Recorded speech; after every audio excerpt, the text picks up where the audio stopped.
Queridos alumnos y queridos amigos, les doy la bienvenida y gracias por asistir a este Congreso Internacional de Conciencia y Desarrollo.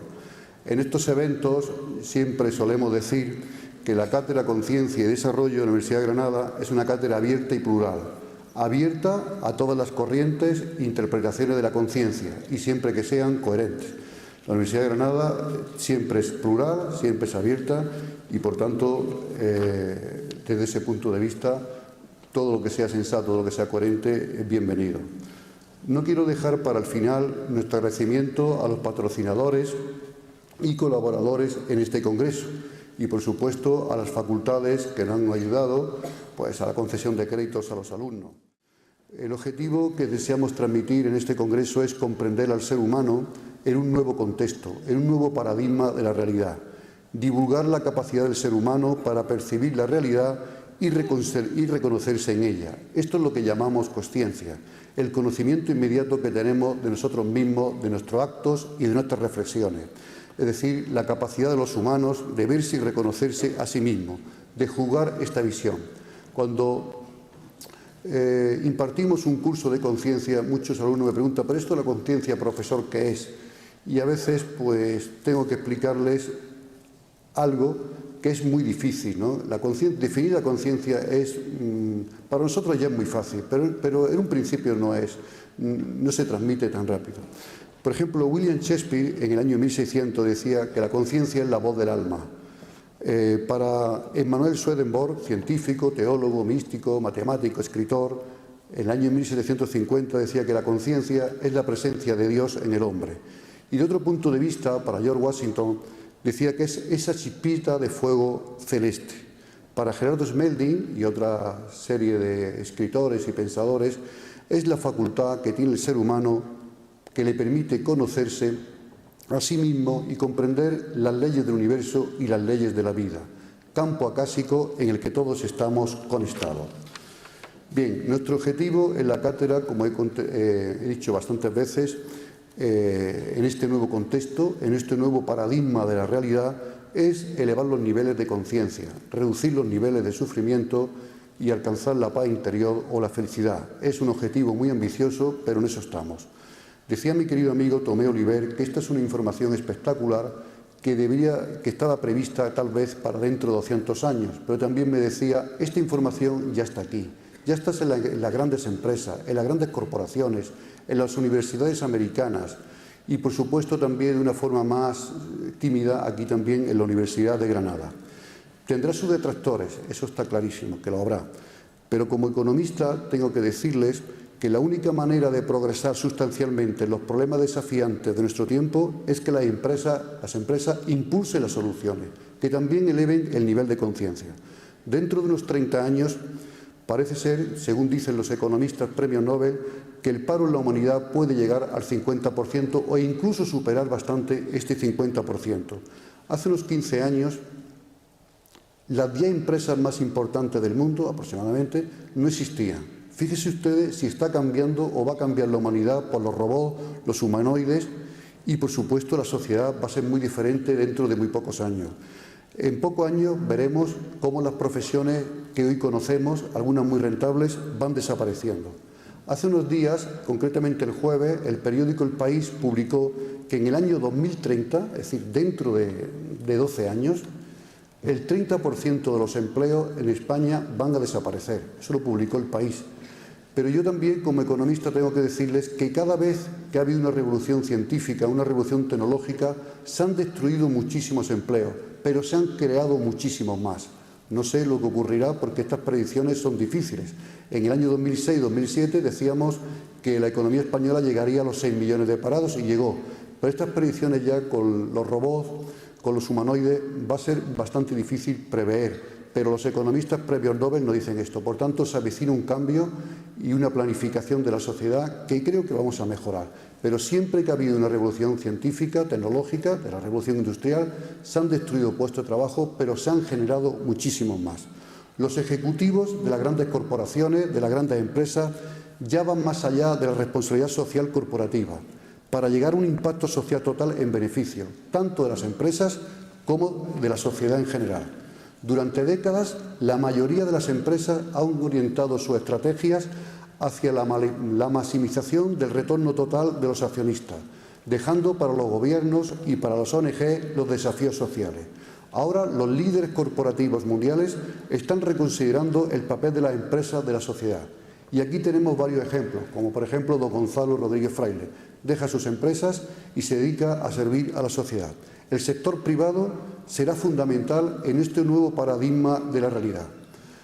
Y como ejemplo, pues podría decirles, hace 15 días, exactamente hace 15 días, yo estaba en Córdoba escuchando una conferencia de uno de los portavoces en el Congreso de los Diputados, de los 4 grandes partidos que hay en el Congreso de los Diputados en Madrid. Escuchaba a uno de los portavoces y habló del nuevo paradigma.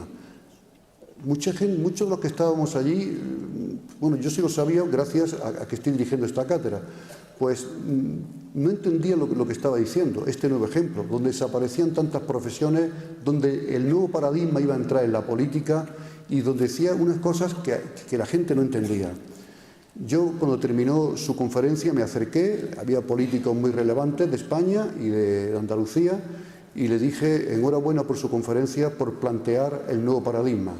Y le dije, mire, en Granada tenemos un congreso que es de conciencia y desarrollo, y me dijo, pero ¿cómo te has atrevido a plantear esto? Nosotros ni en Madrid ni en Barcelona no hemos atrevido a plantear el nuevo paradigma. Pues que tengan mucha suerte, porque la vas a necesitar. Vas a tener muchos detractores, la vas a necesitar. Y me dijo esto, que no te pase como a Galileo. Digo, hombre, por Dios, ¿sabes? Por Dios, ¿sabes? Que tuvo que entregar un sumario de adjudicación, de juración, hace unos 400 años, por el simple hecho que decía, por el simple hecho de afirmar que la Tierra era redonda, que se movía y que giraba alrededor del Sol como los planetas. Claro, el tiempo le dio la razón. Pero es que ahora parece que se la quita, porque miren ustedes lo que está apareciendo de planetas, de universos, de multiversos. Es decir, esto cambia de una forma pues tremenda, trepidante. Desde luego, la información que van a recibir ustedes aquí, que van a escuchar, y también van a dar ustedes mucho, es una información espectacular, probablemente de lo mejor que hayan escuchado en su vida. Bueno, pues yo solamente espero que pasen un feliz día en este Palacio de Congresos. Le doy de nuevo la bienvenida, muchísimas gracias por su asistencia y nos veremos durante todo el día. Muchísimas gracias a todos.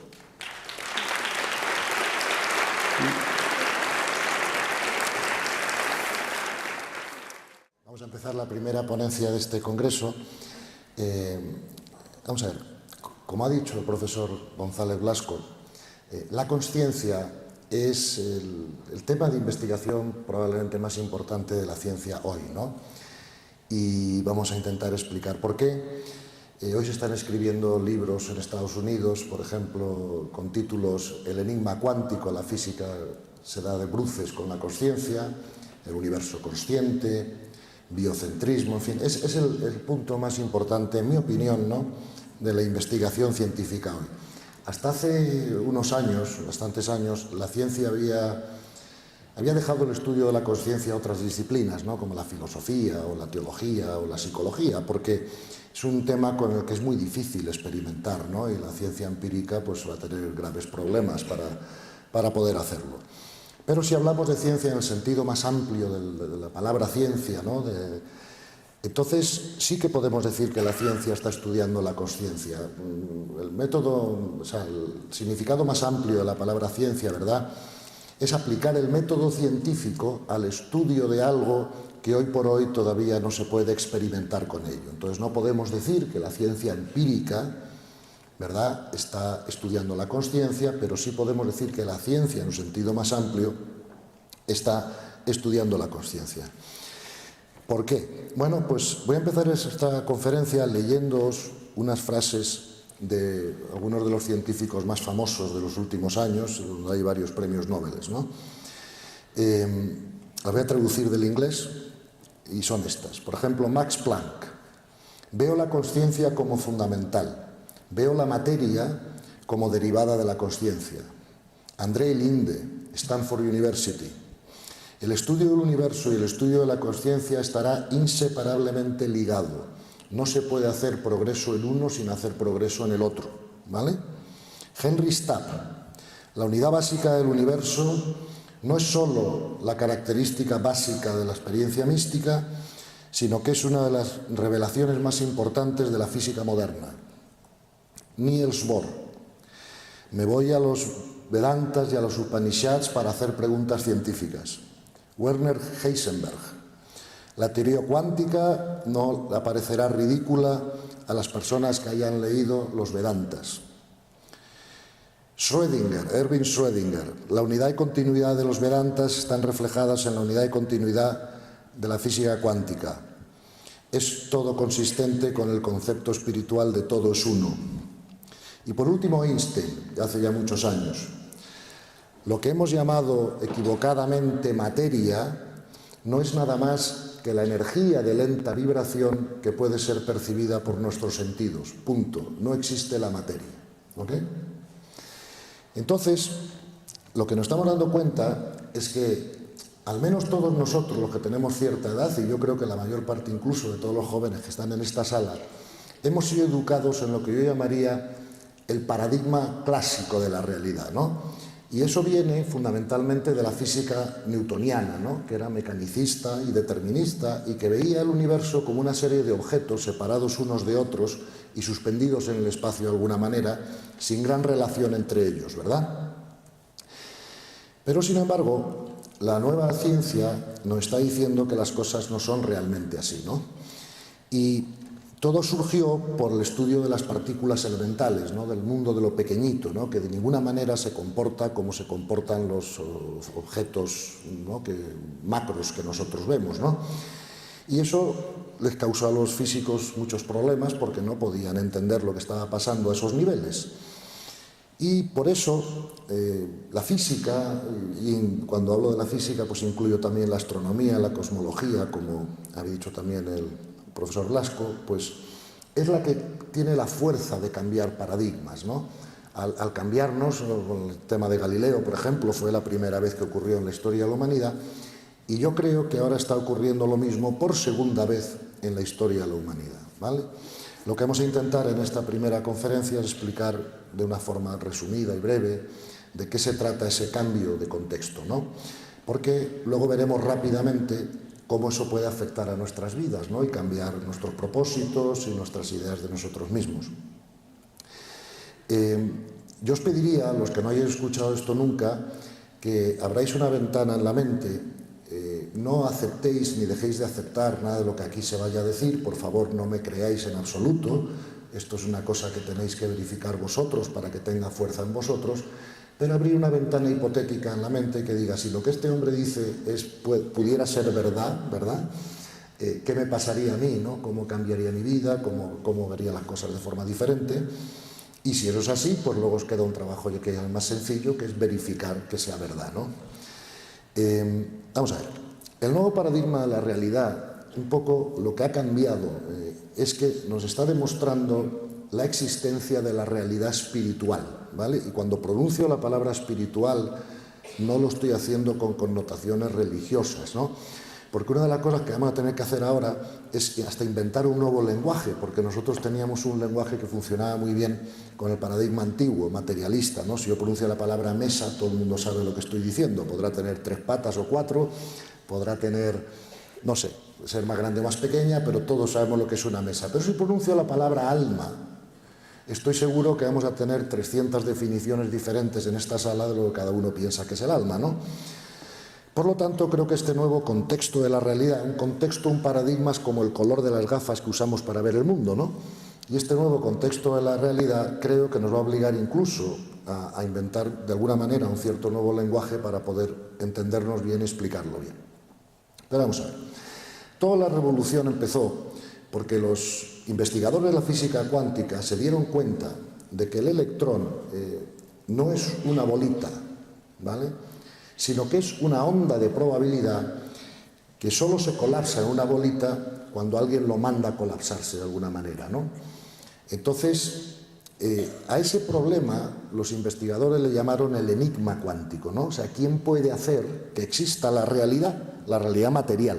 ¿De dónde sale un electrón y se colapsa aquí o allá para formar una cosa u otra, ¿no? Y ha habido muchas interpretaciones de cómo eso podría ocurrir. La primera fue la interpretación de Copenhagen, donde fundamentalmente se consideraba que ese colapso del electrón se hacía al azar, ¿verdad?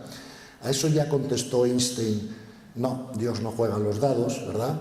Y las matemáticas tampoco funcionaban bien del todo, con lo cual es una interpretación que se ha ido abandonando, ¿no?, a lo largo del tiempo. Después vino una interpretación del famoso científico Niels Bohr, que dijo que ese colapso del electrón se hacía por variables ocultas. Luego vinieron dos premios Nobel de la física, como Wheeler y Everett, que dijeron que como el electrón tiene infinitas maneras de colapsarse en un sitio y otro, pues que si se colapsaba en este universo de una forma, entonces inmediatamente tenían que abrirse universos paralelos para que pudiera colapsarse de todas las formas posibles, ¿no? Curiosamente, las matemáticas funcionaban con esa interpretación y al día de hoy hay muchos científicos que sostienen que eso es lo que ocurre, ¿no? Pero por último, se ofreció una interpretación diferente, que es un poco la que nosotros defendemos como posible, y es el colapso del electrón por la consciencia. Es decir, la consciencia crea la realidad. De ahí los títulos de estos libros que os he mencionado antes, y de ahí que la consciencia se haya convertido, ¿verdad?, en la disciplina más importante de la investigación científica hoy. Claro, me podríais preguntar, si unos científicos piensan que la solución está en los universos paralelos, otros piensan que la consciencia crea la realidad, ¿cómo eliges entre una y otra? ¿Por qué tú dices que tú crees que es la consciencia la que crea la realidad cuando las matemáticas funcionan en las dos teorías, ¿no? Bueno, pues mira, si a mí la física me dice que una cosa puede ser A o puede ser B, entonces ya tengo que abandonar la física para ver si es A o B, ¿verdad? Y entonces, ¿qué otras posibilidades tenemos de ver si es A o B? Pues mira, hace muchos años, unos grandes filósofos en Occidente y en Oriente, por ejemplo, en Occidente San Buenaventura y en Oriente Nagarjuna, por poner algunos ejemplos, nos han dicho siempre que el ser humano tiene tres ojos, ¿no?, para investigar el conocimiento. Tenemos el ojo de la carne, que es el ojo de la ciencia, el ojo de la medición, ¿verdad? Tenemos el ojo de la mente, que es donde podemos encontrar cosas como la filosofía, las matemáticas o la teología o la literatura. Y tenemos el ojo de la contemplación, ¿verdad?, que es el que han usado los místicos a lo largo de la historia de la humanidad, pues para intuir también la realidad. Resulta que ni los ojos de la mente ni los ojos de la mística o de la contemplación nos han hablado nunca de universos paralelos. ¿Me explico? Y sin embargo, los ojos de la contemplación, si leéis en profundidad a todos los místicos, tanto en Oriente como en Occidente, a lo largo de la historia de la humanidad, siempre han estado de acuerdo en que es el mundo sutil el que crea el mundo físico, ¿verdad? Por lo tanto, a mí me da confianza el saber que por primera vez en la historia de la humanidad la ciencia está diciendo una cosa que coincide, ¿verdad?, con lo que han dicho a lo largo de la historia todos los místicos y todos los grandes pensadores. Con lo cual tenemos los tres ojos de alguna manera funcionando en darnos una solución. Por eso y por experiencia personal, de la que luego hablaremos, creo que la solución al enigma cuántico más probable es que es la consciencia, ¿verdad?, la que hace el colapso del electrón y por lo tanto crea la realidad. Fijaros que además de eso, los científicos nos están diciendo que el multiverso es multidimensional. O sea que esta tercera dimensión en la que nosotros estamos no es la única dimensión del universo, que hay muchas más. Y cada dimensión es un mundo nuevo donde la energía vibra más rápido, ¿verdad? Y por eso no los podemos ni ver, ni tocar, ni percibir por los sentidos, lo cual no quiere decir que no existan, ¿verdad? Todos sabemos que existen los pensamientos porque sufrimos sus efectos, pero nadie ha podido pesar, medir, contar o agarrar un pensamiento, mucho menos olerlo o saber de qué color es, ¿no?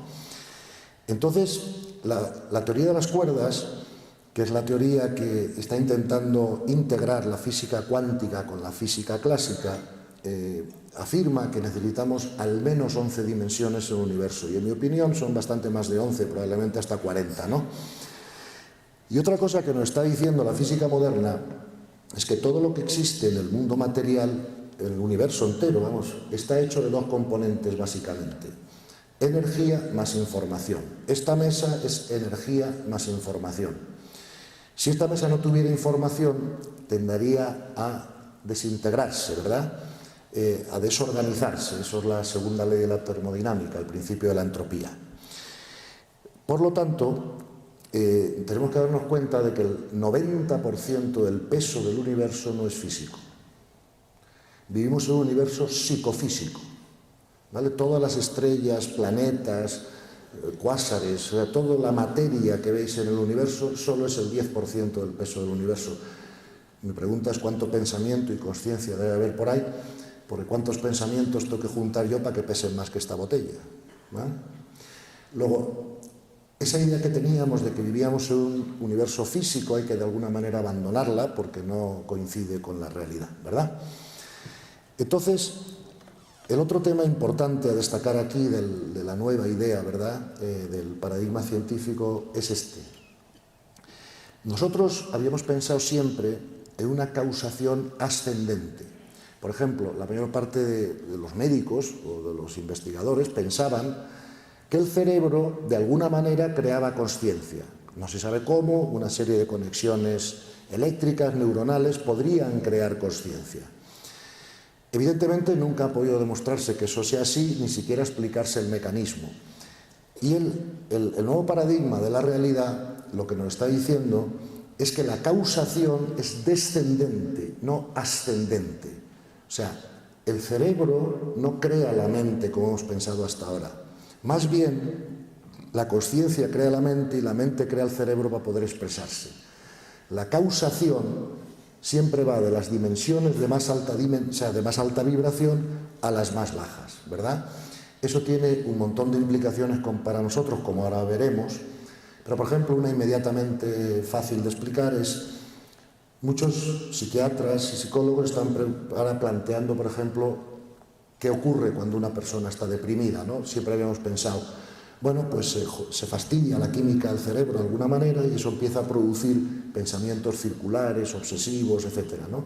Pero ahora están dando cuenta que es al revés, que es cuando tú dejas que aniden en tu mente pensamientos negativos, circulares durante mucho tiempo, esos pensamientos te afectan a la química del cerebro. Lo cual no quiere decir que cuando la química esté afectada no deba ser tratada para sanarse.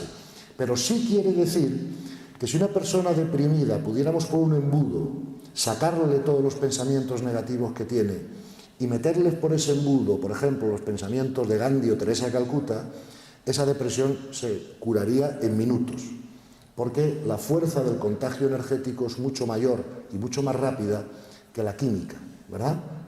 Entonces, por primera vez nos damos cuenta de que los pensamientos son cosas como esta mesa, pero son cosas que, a diferencia de esta mesa, afectan a otras cosas, ¿vale?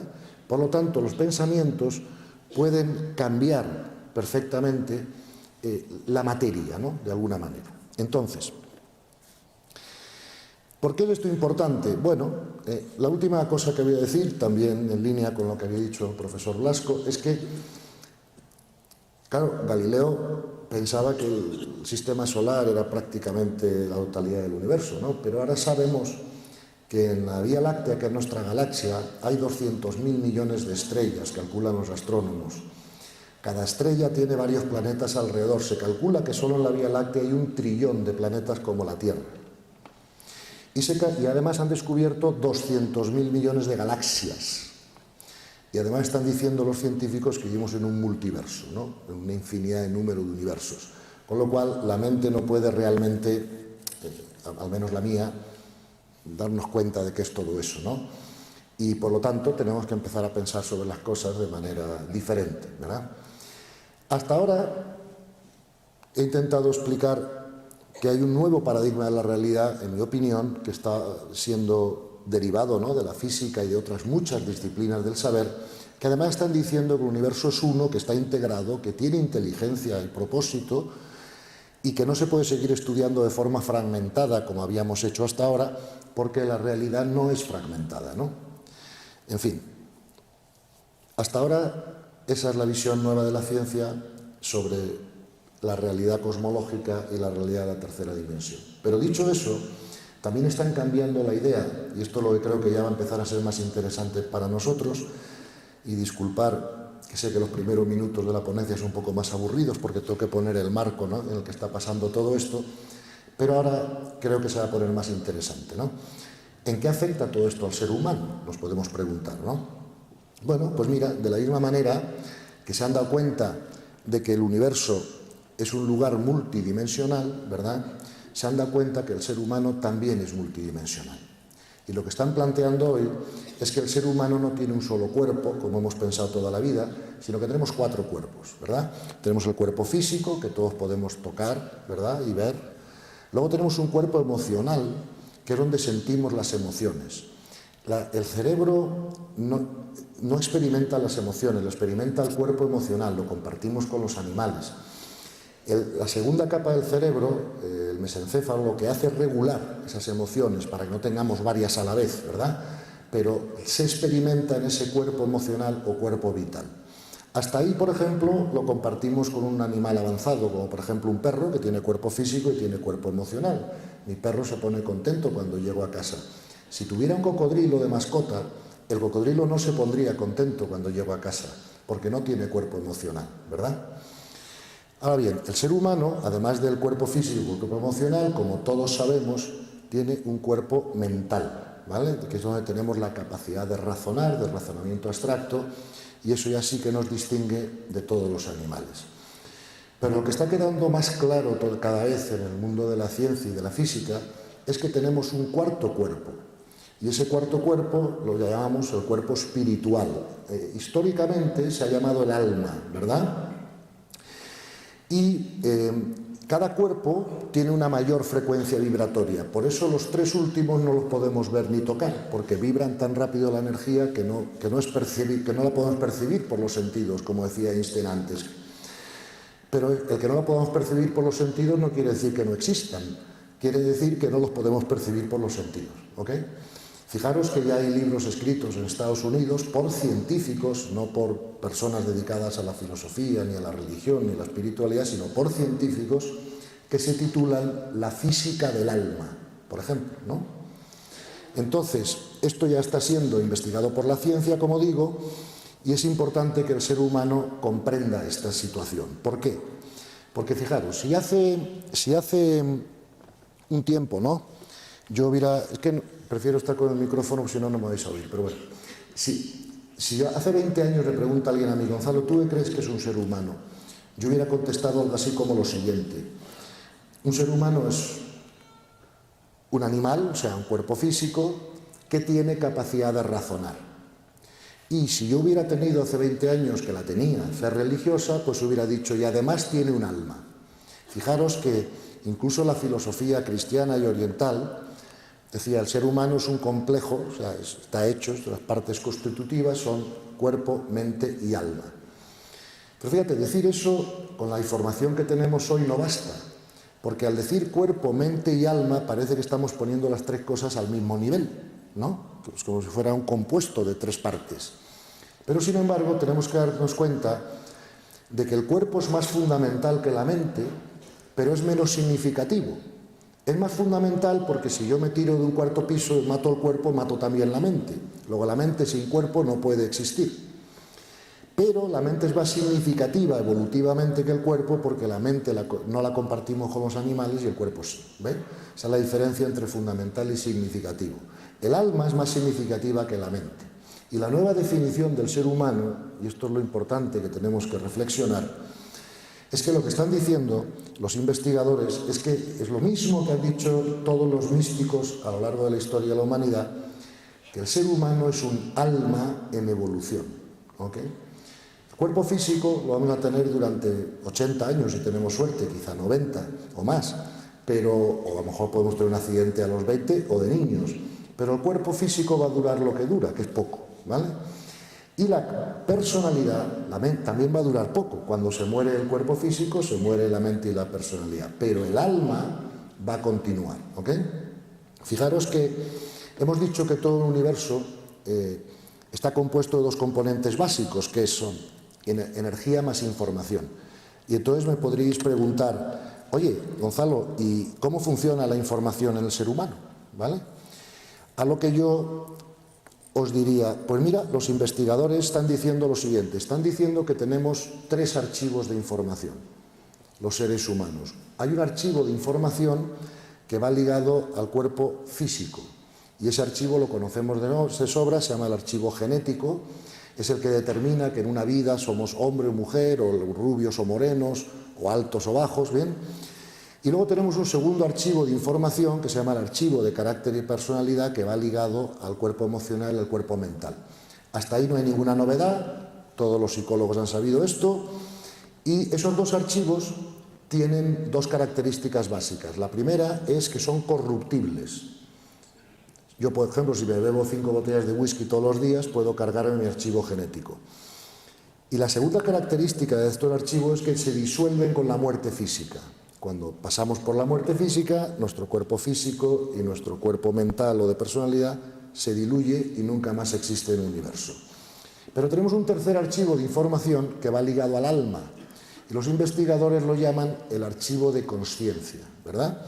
Y ese archivo de consciencia tiene 2 características diferentes a los 2 primeros archivos. La primera es que no se disuelve con la muerte física, continúa ligado al alma en la progresión del alma posterior.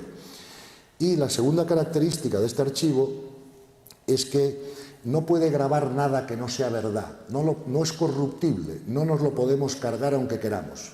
Trae como una garantía del universo que solo puede grabar las comprensiones de la verdad, y por lo tanto eso hace que la evolución del alma sea siempre ascendente. ¿Ok? Entonces, los 3 cuerpos de más baja vibración, el cuerpo físico, el cuerpo emocional y el cuerpo mental, es lo que los psicólogos le llaman el ego, ¿vale? Y todo trabajo de crecimiento personal o de crecimiento espiritual es un trabajo de empezar a trascender ese ego, ¿verdad?, para poder aprender a vivir desde el alma, ¿ok? Eso es lo que nos cambia la vida. La mayor parte de la humanidad vive desde el ego, como todos sabemos. Solo a lo largo de la historia de la humanidad un porcentaje muy pequeño de personas han conseguido vivir desde el alma. Y a esas personas les hemos llamado místicos, ¿verdad? Porque tenían un cambio de percepción. No vivían desde el mismo sitio, ni con las mismas intenciones, ni con la misma percepción que vivíamos los demás, ¿verdad? Y precisamente porque sabemos que somos un alma, ¿verdad?, pues tenemos que aprender a identificarnos con ese alma y a vivir desde ahí. Para eso tenemos que aprender a trascender el ego y sus necesidades. ¿Cuáles son las necesidades del ego? Pues mira, básicamente 2, como todos sabemos. Esa necesidad que todos tenemos de control, que todo lo que esté fuera de nosotros esté como a nosotros nos gusta, que la cuenta bancaria esté llena, que el niño no suspenda en el colegio, que la pareja no me ponga los cuernos, que la empresa vaya bien, en fin, controlarlo de fuera, ¿vale? Y la segunda necesidad que tiene el ego es la que tenemos todos de ser queridos, aceptados, respetados, admirados por los demás. Y esas 2 necesidades condicionan toda nuestra vida, ¿verdad? La trascendencia del ego es el soltar esas 2 necesidades para poder empezar a vivir libremente desde el alma, ¿cierto? Ok. Entonces fijaros que hasta aquí llega la ciencia, y la ciencia ya no va a decir nada más. La ciencia dice que es multidimensional el universo, que es multidimensional el ser humano, que tenemos cuerpo, mente y alma, y ahora hay que darle sentido a todo esto, ¿no? Y bueno, como dijo Wheeler, premio Nobel de la física, dice, ya no hay nada en la física que pueda explicar la física, y tenemos que llegar a la metafísica, porque ahora ya estamos hablando de la consciencia, ¿no? Entonces, aunque puede haber muchas interpretaciones que la gente pueda tener al respecto de esta problemática, yo me gustaría ofreceros una interpretación posible que me parece que es muy coherente, que la mayor parte de los, como digo, los pensadores y los investigadores hoy en día están adoptando, y que de ser cierta, pues nos va a cambiar la vida a todos, como ahora veremos, ¿no? Fijaros que hemos dicho que el alma O sea, que el ser humano es un alma en evolución. Entonces, vosotros sabéis que todas las religiones, todas las filosofías y ahora la ciencia están intentando dar respuesta a la pregunta ¿y qué pasa con el alma después de la muerte? ¿Verdad? ¿Cómo sigue ese alma evolucionando después de la muerte física? Como sabéis, hay algunas religiones orientales que siempre han hablado de la reencarnación y sin embargo tenemos las religiones o filosofías occidentales que siempre han hablado de un alma, un cuerpo, ¿verdad? Y sin embargo las religiones occidentales han pensado que después de la muerte física el alma sigue evolucionando en otro lugar y a ese otro lugar le han llamado purgatorio, ¿vale? Pero resulta que incluso en las religiones occidentales los últimos dos pontífices han dicho que el purgatorio no es un lugar geográfico, sino que son estados de consciencia, ¿verdad? Entonces, a través de las investigaciones que se han hecho con las experiencias próximas a la muerte y a través de lo que sabemos de las regresiones en psiquiatría, parece ser que lo que están diciendo los investigadores es que, aunque todas las filosofías hasta ahora habían tenido parte de verdad, ninguna había acertado del todo, ¿verdad? Porque las orientales hablaban de reencarnación, las occidentales hablaban de progreso o purificación sucesiva del alma en un lugar que se llamaba el purgatorio, ¿verdad? Lo que están diciendo ahora los científicos es que aparentemente todos tienen razón en parte, pero lo que ocurre es algo que llamamos la experiencia sucesiva del alma. No es reencarnación porque no se reencarna la persona, ¿verdad? Nunca más va a haber un Gonzalo en el universo porque mi archivo genético, del que antes hablamos, y mi archivo de carácter y personalidad se van a disolver y nunca va a haber más un Gonzalo. Pero mi alma, cuando yo muera físicamente, va a seguir progresando en niveles de conciencia, en purificación, llamarlo como queráis. Y la pregunta es si eso cómo ocurre, ¿verdad? Las religiones occidentales han tenido razón en eso y dicen que ocurre en el purgatorio, pero ahora nos dicen que el purgatorio no es un lugar geográfico. Entonces, lo que parece ser que ocurre es que el alma, todos nosotros, después de la muerte física, va a su casa, ¿verdad? Fíjate, Benedicto XVI hace 4 días dijo una cosa muy importante, dijo, me estoy preparando para volver a casa. No dijo para ir a casa, dijo para volver a casa, porque de ahí hemos venido y ahí volvemos. ¿Me explico?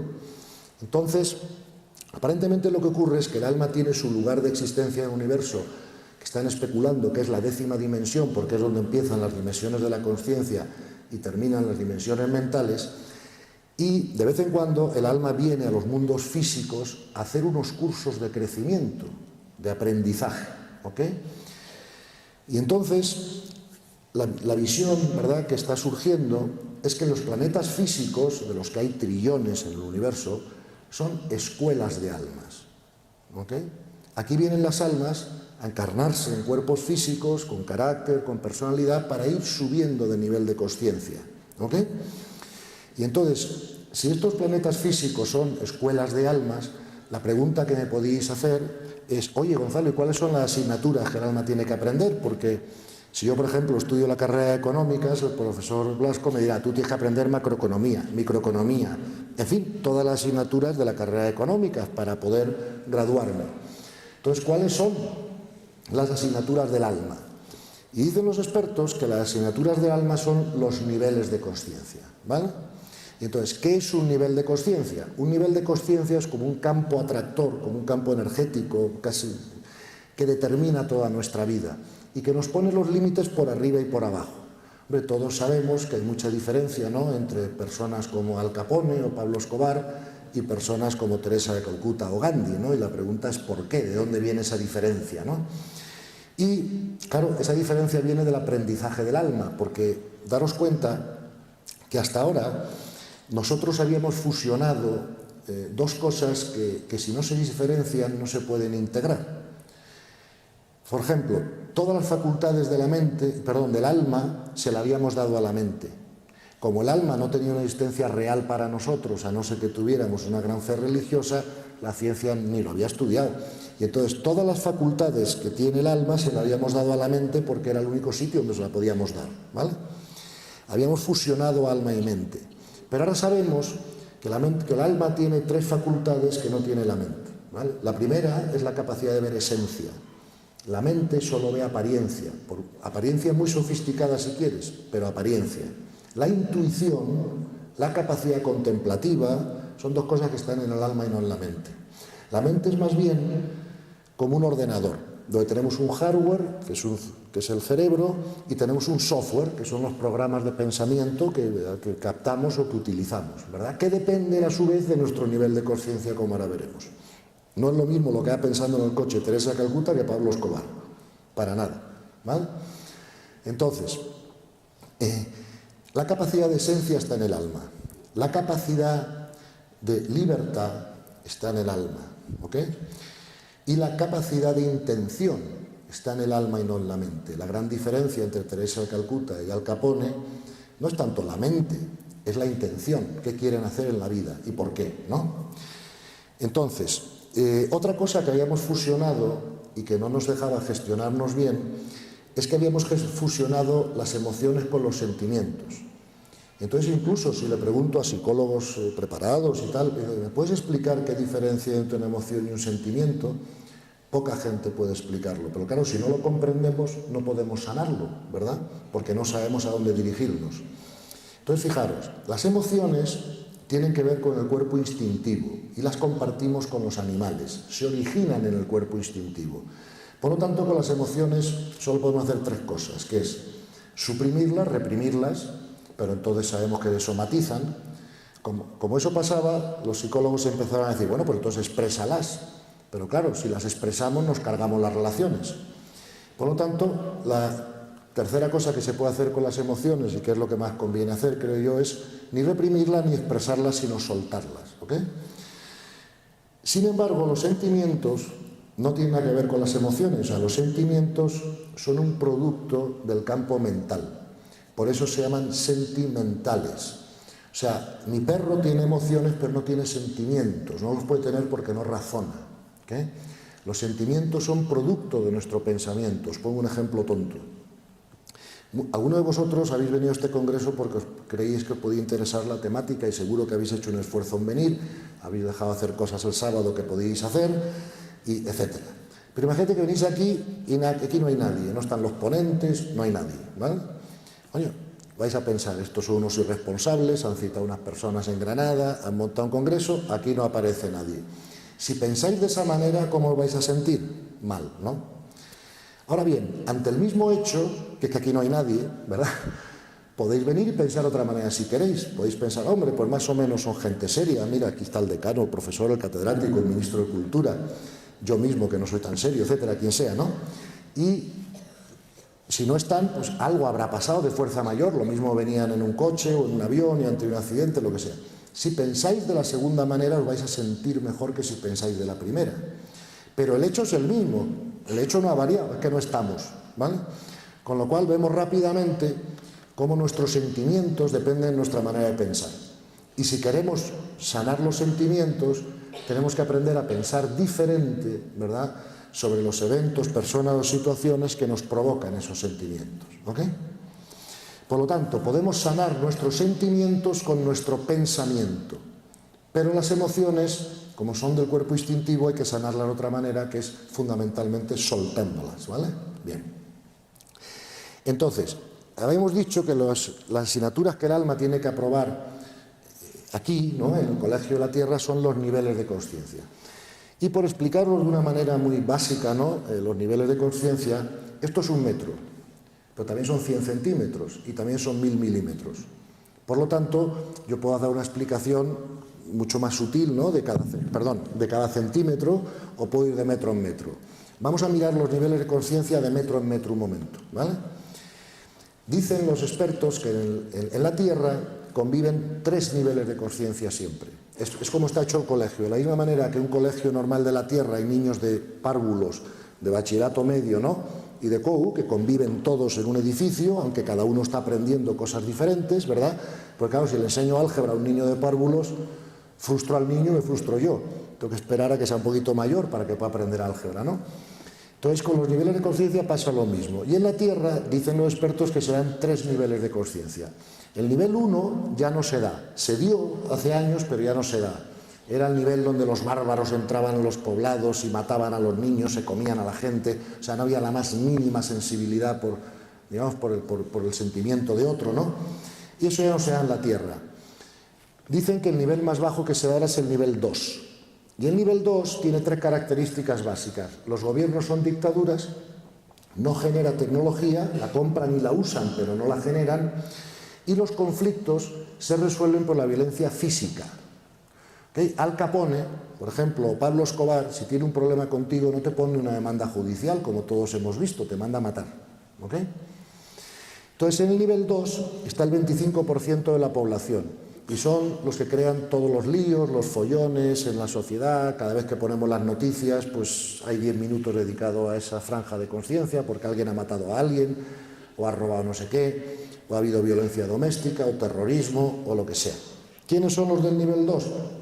Los que usan la violencia física en la vida, terroristas, traficantes de drogas, yo qué sé, criminales violentos, etcétera, ¿no? El 70% de la humanidad está en lo que se llama el nivel 3. O sea, si se viera la Tierra desde el espacio, podríamos decir, este es un colegio de almas de nivel 3. Porque lo que más se da en la Tierra es el nivel 3. ¿Qué 3 características tiene el nivel 3 que no tiene el nivel 2? Bueno, los sistemas de gobierno son democráticos, ¿vale?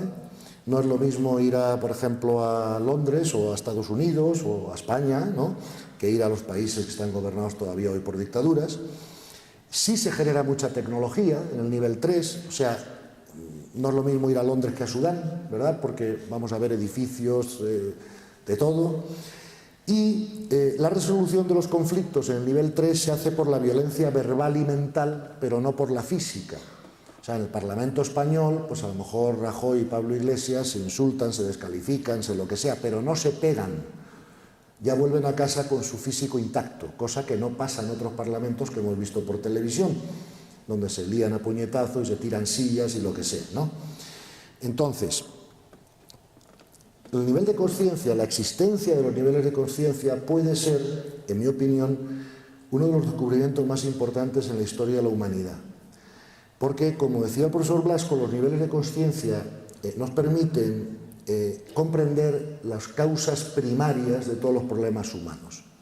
Tenemos aquí a 2 especialistas en economía, que si yo les preguntara por qué hemos tenido una crisis tan importante en España en los últimos 8 años económica, ¿no?, seguramente me darían todas las razones válidas por las que lo hemos tenido, y todas las conocemos, ¿no? ¿Ha habido exceso de deuda? Sí. ¿Ha habido corrupción? También. ¿Ha habido falta de inversión productiva a largo plazo y mucha especulación? Por supuesto. ¿Ha habido mucho paro? Claro. Pero todo eso son subcausas. La verdadera causa de la crisis económica es el nivel de conciencia de los españoles. Dicho de otra manera, si todos los ciudadanos de España fueran como Teresa de Calcuta o como Al Capone, como Teresa Calcuta o como Gandhi, como Gandhi, sí. Claro, evidentemente no hubiera habido corrupción, evidentemente no hubiera habido exceso de deuda, seguramente no hubiera habido paro, ¿ves? Luego, si no comprendemos las causas primarias, ¿no?, de todos los problemas del ser humano, va a ser difícil que les pongamos solución, porque vamos a ir poniendo parches en las subcausas. Pero la única solución a todos los problemas humanos es elevar el nivel de conciencia, como ahora veremos. El nivel donde se produce el gran salto cuántico es en el nivel 4, donde el nivel 4 tiene 3 características que no tienen el nivel 2 y el 3. Los sistemas de gobierno son de consenso, porque claro, la sabiduría se reconoce en el nivel 4, no hay que votarla, ¿vale? ¿Cómo vamos a votar la sabiduría? 2. Se generaría mucha tecnología si fuera la intención, lo que pasa es que la gente que está en el nivel 4 está más interesada en el servicio. Y ya no existen conflictos que resolver, ni por la violencia física, ni por la verbal, ni por la mental. ¿Qué conflicto puede tener Teresa de Calcuta con Gandhi? Y si lo tuvieran, ¿cómo lo resolverían? También tenemos que darnos cuenta que hay una enorme diferencia entre el tercero bajo y el tercero alto, por ejemplo, ¿no?, y que puede llevar muchas vidas, ¿no?, transcurrir solamente ese nivel. La gran diferencia entre el 4 y el 2 y el 3 es la intención predominante. En el nivel 2 y en el nivel 3, la intención predominante sigue siendo obtener. ¿Y obtener qué? Pues lo que todos sabemos, dinero, poder, sexo, relaciones, juguetes, casas bonitas, lo que sea, obtener. Y en el nivel 4, como ya estás lleno, no crees que tienes que llenarte de cosas de fuera y por lo tanto la intención predominante es servir, no obtener, ¿ok? Ya en el tercero alto empieza a haber una mezcla de intención entre el obtener y el servir. Por ejemplo, es el mundo pues, de los empresarios o profesionales de distintas profesiones que con el dinero que les sobra o con el tiempo que les sobra, pues empiezan a ayudar a los demás. Pero todavía no es su actividad básica, ¿no? Su actividad básica sigue siendo productiva, sigue siendo obtener, pero ya empieza a despertarse una intención de servir. Intención que se convierte en predominante en el cuarto nivel. Para explicar esto un poquito más concreto todavía, vamos a poner dos ejemplos que me gusta poner porque son cosas que afectan la vida de todas las personas. ¿Cómo se viven estas cosas según estos distintos niveles de consciencia? Por ejemplo, el trabajo y el sexo, ¿ok? El trabajo, en el nivel 2, está siempre ligado a la violencia física. Y ahí no hay acuerdos posibles, no hay nada, simplemente yo quiero esta esquina de la droga, tú también la quieres, pues la ley del más fuerte. Te voy a matar por esto o te voy a matar a mí. El trabajo siempre está ligado a la violencia física, gente que va armada, que tiene guardaespaldas, en fin. El tercero bajo es el nivel de conciencia, por ejemplo, de los políticos o empresarios, por ejemplo, corruptos, ¿vale? Que ya no matan a nadie ni llevan pistola, pero que hacen todo lo que pueden para salir ellos hacia adelante con un solo criterio, que no me pillen. Si no me pillan, todo vale, ¿ok? En el tercero alto, las personas quieren, claro, salir hacia adelante ellas y tal, pero ya tienen un criterio ético ellos propio y ya no hacen cosas que no deben hacer, les pillen o no les pillen, ¿vale? En el cuarto bajo, el trabajo ya no se hace trabajo por dinero, ¿vale? Ni por puesto, ni por función, ni por títulos, ni por tarjeta de visita. Se hace trabajo para servir. Y todo lo demás es una consecuencia del servicio, pero no es lo que se busca, ¿vale? Por ejemplo, el sexo. El nivel 2 es el nivel de las violaciones, la pederastia, y si no es violencia en el sexo, es violencia alrededor del sexo, y hablamos de violencia doméstica, etcétera, ¿no? En el tercero bajo es el sexo se vive de una manera genital, es el mundo de la prostitución, de las múltiples parejas, del aquí te pillo, aquí te mato, lo que sea. El tercero alto es el mundo, por ejemplo, del matrimonio cristiano, de la pareja estable, donde además de sexo se buscan otras cosas, ¿no? Como es crecer juntos, crear una familia, ayudarse mutuamente, etc. En el cuarto bajo, pero en el tercero alto el sexo todavía es necesario y si no se practica se echa en falta, porque aunque hay gente que quizá no sepa esto, pero el sexo es un gran recuperador de energía. En el tercer nivel todavía se pierde energía por conflicto interno. Fijaros que se pierde mucho más energía por conflicto interno que por correr un maratón. Si yo corro un maratón, bueno, allá a mi edad, pues acabaré derrengado, por supuesto. Pero descanso 2 días en la cama y me recupero. Como tenga un conflicto interno importante, todos sabemos que podemos tardar años en recuperarnos, ¿verdad? Hay más gasto de energía en el conflicto interno que en ninguna actividad física. Por lo tanto, en el tercero alto el sexo se siente todavía como algo necesario, ¿no? El cuarto bajo es el primer nivel en el que el sexo ya no es necesario, porque ya no hay pérdida de energía por el conflicto interno. Y por lo tanto es la primera vez que una persona está libre de practicar el sexo o no hacerlo. Si se practica, solo se practica en el ámbito de una relación mucho más espiritualmente conjuntada que un matrimonio normal, ¿verdad?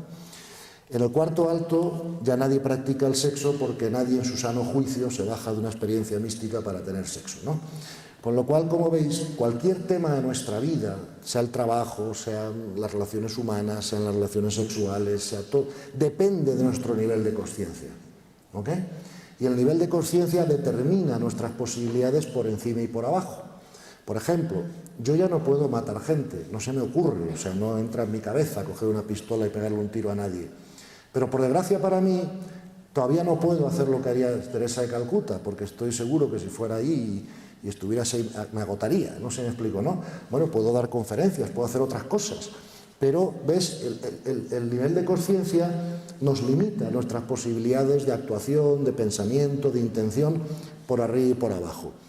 Y todo lo que tiene que hacer el alma cuando viene aquí a la Tierra a entrenarse, ¿verdad?, es intentar subir de nivel de conciencia lo más rápido posible.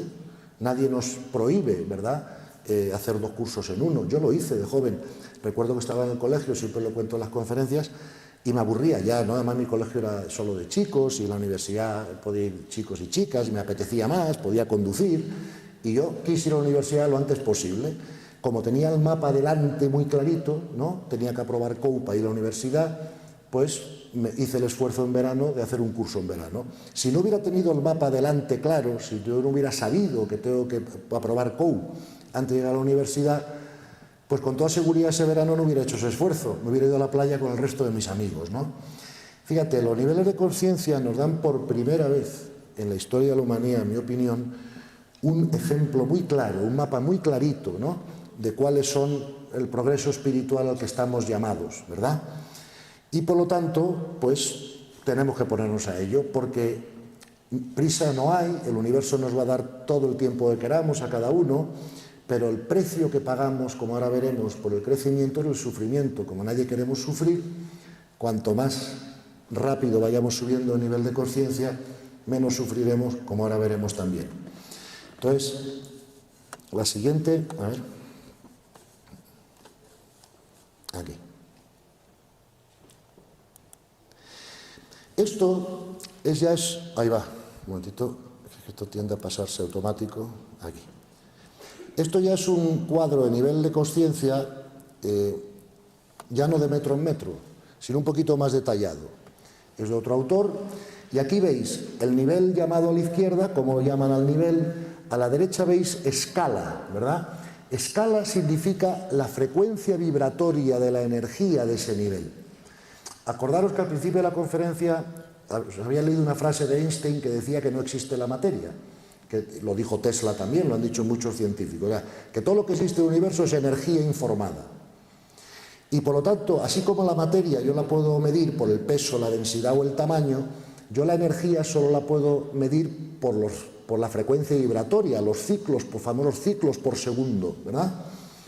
Entonces, la escala es los ciclos por segundo de la energía vibratoria de las personas a cada distinto nivel, ¿ok? Entonces, por ejemplo, una persona como Teresa Calcuta o como Gandhi, en esa escala estarían entre 700 y 1000. Una persona como Pablo Escobar o Al Capone estaría pues entre 75, 100, 125, por ahí, ¿verdad? Y un 80% de la humanidad está por debajo de 200. 200 es la línea mínima de la integridad básica, ¿vale? O sea, un 80% de la humanidad se metería en el bolsillo un billete que se encuentra en el suelo sin preguntar de quién es, si está seguro de que no le ven. ¿Ok? Entonces, la integridad empieza de 200 hacia arriba y la iluminación empieza de 600 hacia arriba. ¿Ok? Por ejemplo, gente como Einstein o como los grandes científicos, los grandes pensadores, están en 400 y pico.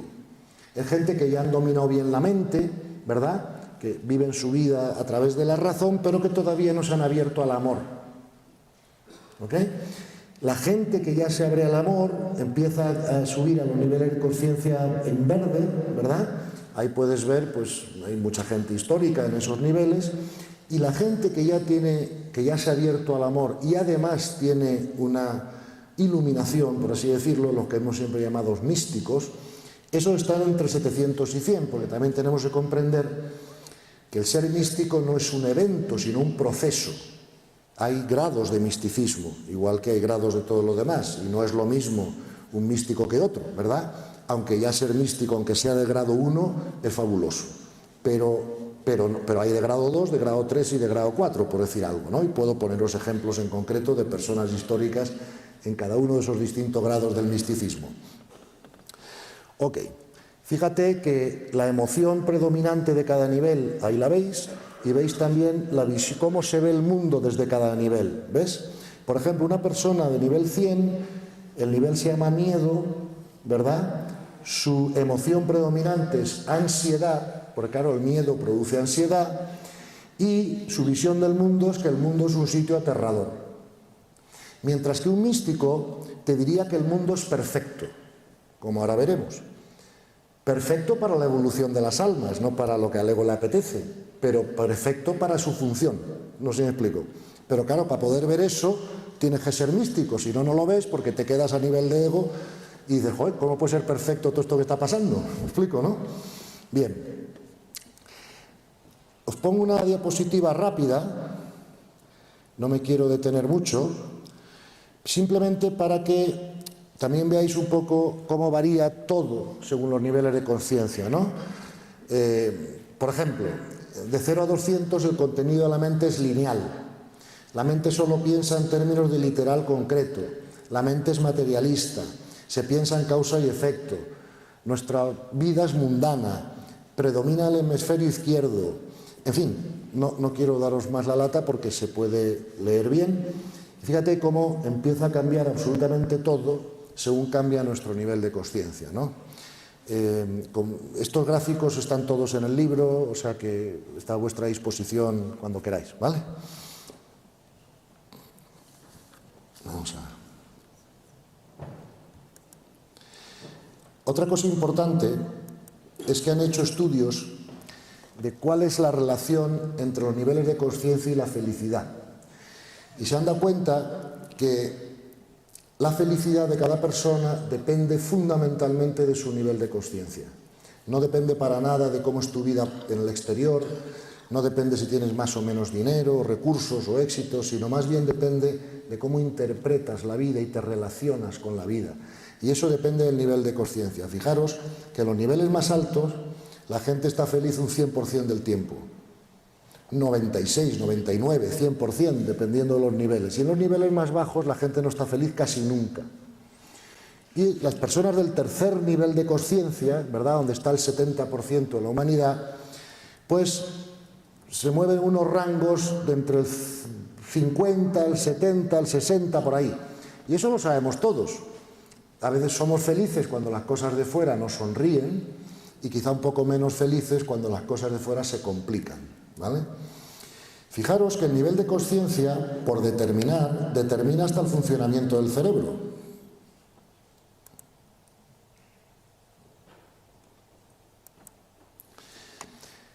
En los niveles de conciencia bajos, el cerebro funciona como aparece en ese gráfico a la izquierda. Y en los niveles de conciencia altos, el cerebro funciona como aparece en ese gráfico a la derecha. O sea, en el primer gráfico tú ves que el estímulo va directo al tálamo, de ahí pasa al córtex y va directo a la amígdala. Por eso la gente es reactiva.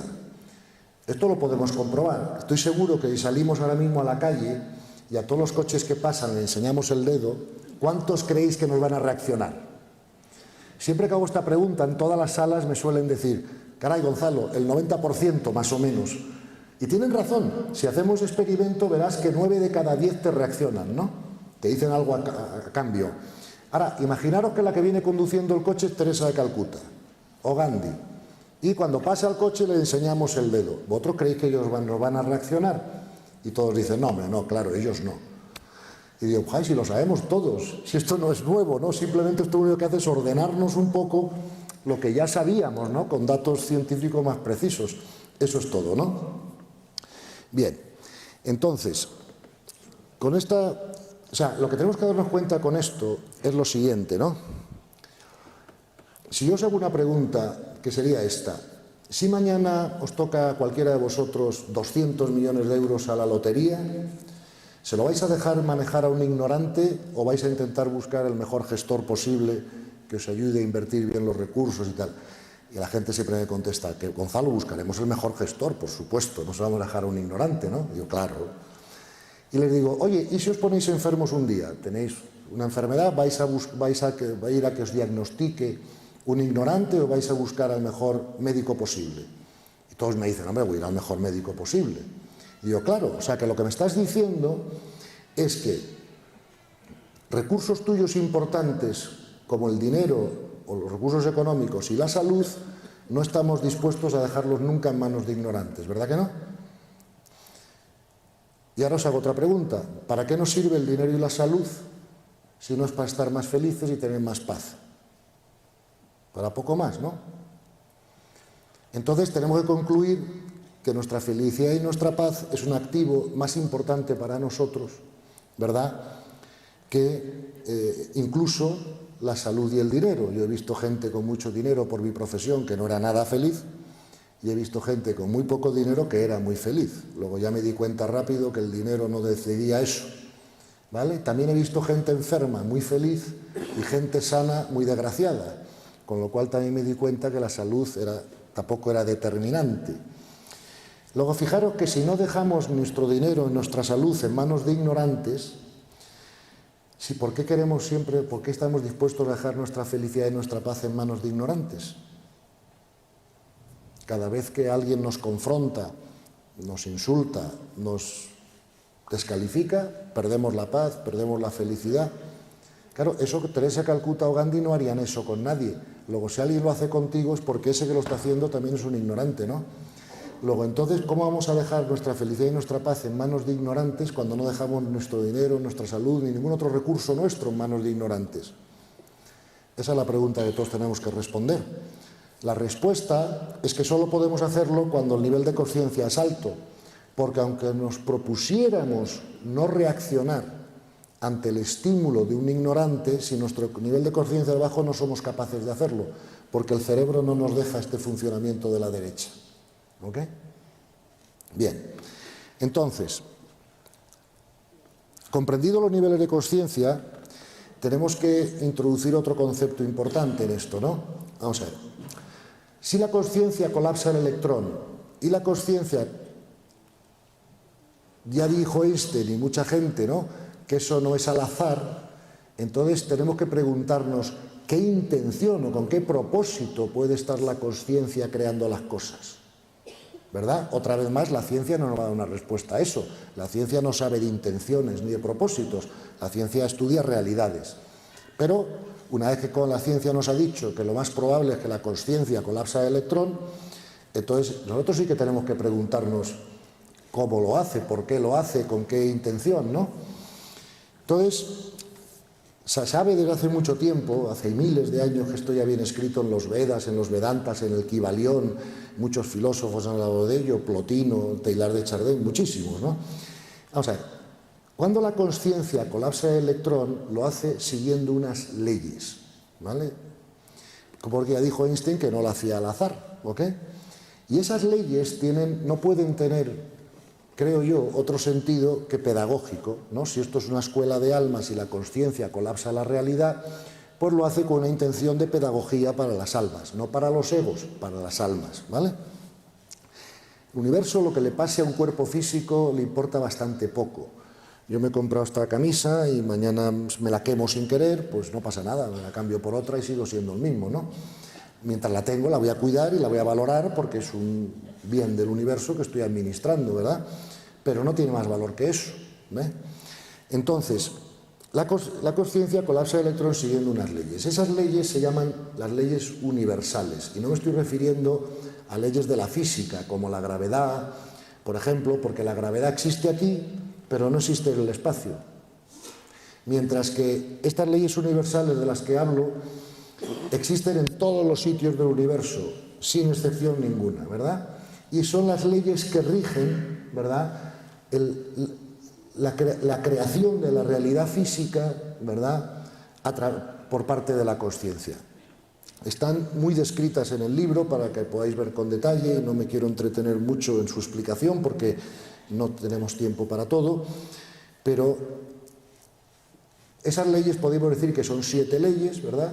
La ley suprema del universo es la ley del amor, esa es la ley de la que se deriva todo lo demás. Después viene una ley que se llama la ley de la polaridad y la ley de la manifestación, que afectan a la creación y que, como nosotros todavía no estamos creando nada, pues no nos afectan mucho a nosotros, pero las 4 leyes más bajas nos afectan de lleno, ¿vale? Vamos a ver, la más alta de las 4 bajas se llama la ley de la evolución, ¿vale? Por ejemplo, si ponemos un paralelismo a un colegio, a una universidad de la Tierra, La ley de la evolución sería, o un colegio de la Tierra, la ley de la evolución sería la que dijera, ok, los alumnos de quinto de bachillerato tienen que aprobar química, física, matemáticas, etcétera, etcétera, etcétera. La ley más baja que esa, se llama la ley de correspondencia, es la que determina las condiciones concretas donde se hacen esos aprendizajes. ¿Ves? Por ejemplo, tú tienes que aprender química a las 5 de la tarde, los lunes, en el aula 3B, con el profesor fulano de tal. ¿Ves? La ley de correspondencia es la que concreta para cada uno de nosotros las necesidades que nos marca la ley de evolución, ¿no? Luego, la ley que sigue, la ley de correspondencia, se llama ley de la armonía, ¿no? Que es la ley que... Claro, nosotros tenemos que saber que nosotros somos seres energéticos. Nosotros estamos hechos de energía, no de materia. Toda la materia del Empire State Building, por ejemplo, del edificio ese tan alto de Nueva York, la puedo poner en un grano de arroz. Para que ese grano de arroz pesaría millones de toneladas. Pero toda la materia del Empire State Building cabe en un grano de arroz.